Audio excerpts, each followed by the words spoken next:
कांग्रेस के नवनिर्वाचित राष्ट्रीय अध्यक्ष मल्लिकार्जुन खड़गे ने बुधवार को अपने पहले फैसले में सीडब्ल्यूसी के बदले 47 सदस्यों की स्टीयरिंग कमेटी का ऐलान किया है, जिसमें उदयपुर के पूर्व सांसद रघुवीर मीणा को भी शामिल किया गया है। स्टीयरिंग कमेटी का मेंबर बनने के बाद मीणा गुरुवार को उदयपुर पहुंचे और पहाड़ी बस स्टैंड स्थित प्रेस क्लब में पत्रकारों से चर्चा की और आगामी कार्यों की रूपरेखा बताई। कांग्रेस के स्टीयरिंग कमेटी के सदस्य उदयपुर के पूर्व सांसद और सीडब्ल्यूसी सदस्य रहे रघुवीर सिंह मीणा ने बताया कि संगठन ने उन्हें जो जिम्मेदारी दी है वे उसका पूरा निष्ठा और ईमानदारी से निर्वहन करेंगे। मीणा ने बताया कि आगामी 1 नवंबर को प्रधानमंत्री नरेंद्र मोदी मानगढ़ दौरे पर आ रहे हैं। मीणा ने कहा कि वैसे तो यह मोदी का पॉलिटिकल स्टंट है, लेकिन फिर भी हम उनसे मानगढ़ धाम को राष्ट्रीय स्मारक घोषित करने की मांग करते हैं।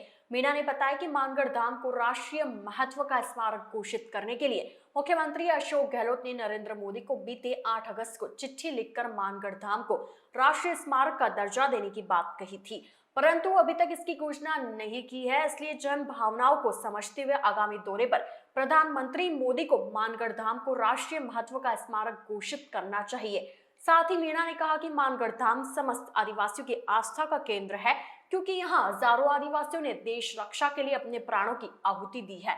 ऐसे में मानगढ़ को राष्ट्रीय स्मारक घोषित करने पर आदिवासियों के साथ ही समस्त राजस्थान की जनता की आस्था और भी प्रबल होगी। साथ ही मानगढ़ धाम में शहीद हुए आदिवासियों के लिए सच्ची श्रद्धांजलि भी होगी। इस दौरान मीणा ने भाजपा और केंद्र सरकार पर निशाना साधते हुए बताया कि केंद्र सरकार संवैधानिक और सरकारी संस्थाओं का दुरुपयोग कर रही है, उन्हें स्वतंत्र रूप से काम करने नहीं दिया जा रहा है, जबकि कांग्रेस सरकार में ऐसा कभी नहीं हुआ। मीणा ने कहा कि देश में युवाओं को रोजगार नहीं मिल रहा है, महंगाई आसमान छू रही है। वहीं केंद्र सरकार आगामी चुनाव की तैयारियों में लगी हुई है। भाजपा और केंद्र सरकार को आमजन से कोई लेना देना नहीं है। मीणा ने कहा कि गांधी परिवार ने सत्ता और संगठन में सभी को मौका दिया है। कांग्रेस आलाकमान हमेशा से दलितों, आदिवासियों, पिछड़े और वंचितों को अग्रिम पंक्ति में स्थान देता आया है।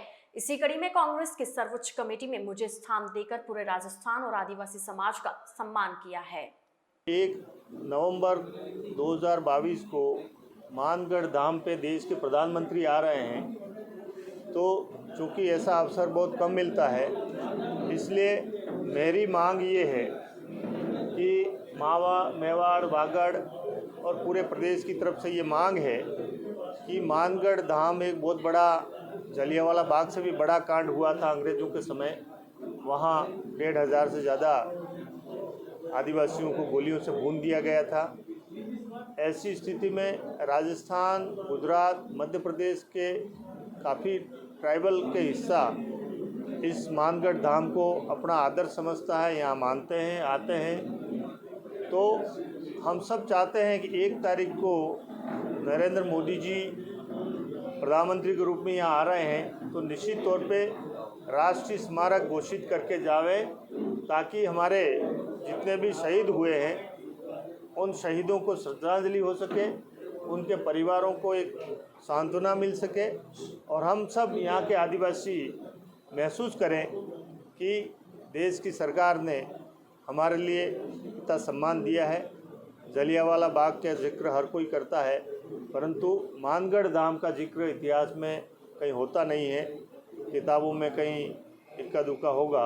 तो इसलिए हमारी पुरजोर मांग है कि शहीद इस स्मारक को राष्ट्रीय स्मारक घोषित किया जाए। एक तो मांग ये। दूसरा, अभी जिस तरह से